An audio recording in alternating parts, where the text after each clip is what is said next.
En Espagne, la crise économique donne un coup d'accélérateur à l'élan indépendantiste en Catalogne. Des dizaines de milliers de personnes manifestaient ce mardi à Barcelone à l'occasion du Jour de la Catalogne. Une manifestation organisée par l'Assemblée nationale catalane qui est arrivée à réunir quasiment toutes les organisations indépendantistes ou souverainistes malgré les dissensions. En septembre prochain, les Écossais vont devoir voter pour ou contre leur indépendance et on en parle évidemment beaucoup au Royaume-Uni. En septembre prochain, il faudra choisir, oui ou non, l'Écosse doit-elle quitter la couronne britannique.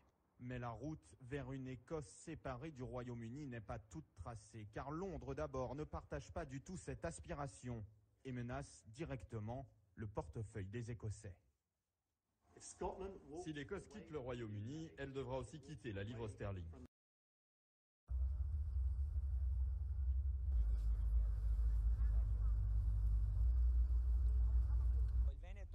La Vénétie s'est autogouvernée comme État indépendant pendant 1100 ans. Elle s'appelait alors la Sérénissime, une organisation qui a une histoire brillante et n'a rien à voir avec l'Italie, alors que notre rattachement à l'État italien n'est vieux que de 148 ans. Une absurdité donc par rapport à notre histoire.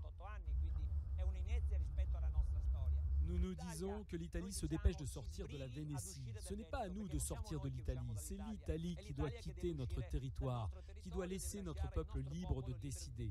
C'est un acte de démocratie et de liberté. Attention à qui fera obstacle, nous sommes pacifistes, mais nous résisterons à toutes les oppositions que l'État pourrait nous imposer. Ne croyez pas que cette menace ne menace pas la France. Il y a un risque, parce qu'il y a des forces qui sont derrière, de désintégration de l'unité nationale française, le département des Pyrénées-Orientales, que revendiquera d'ailleurs une éventuelle Catalogne indépendante, il le revendique déjà. Allez sur Wikipédia, vous voyez ce qu'ils appellent Catalonia North, c'est-à-dire le département des Pyrénées-Orientales. Ils veulent revenir sur le traité des Pyrénées qui avait été conclu par Mazarin en 1658, je crois, de mémoire.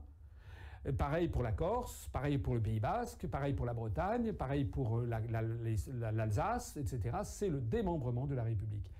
Et le pire de tout ça, c'est que les gens qui croient que c'est un mouvement de libération font fausse route d'une façon tragique. Parce que dans tous ces mouvements, il s'agit de devenir indépendant dans le cadre de l'Union européenne.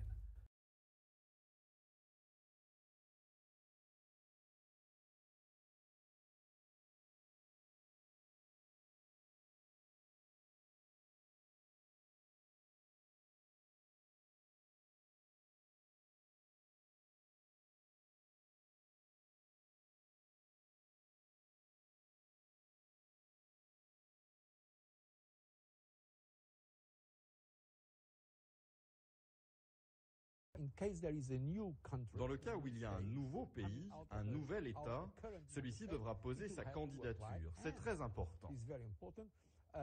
Cette candidature devra être approuvée par tous les autres États membres de l'Union européenne. They're talking about hypothetical economic advantages. It's a booby trap. The real goal of those who pull the strings is a disintegration of nation states. The EU would deal directly with the regions. On a affaire à une volonté dictatoriale. We are facing a dictatorship's will to impose a model which for France would be to integrate a regionalized Europe with a Euro-Atlantic bloc and a foothold to world governance. Pierre Lard claims these documents, dated back to 1997 by the Association of European Border Regions, as well as the 2002 map of regionalized Europe by the Assembly of European Regions, is proof that the Union has long been planning to regionalize the countries to gain more control.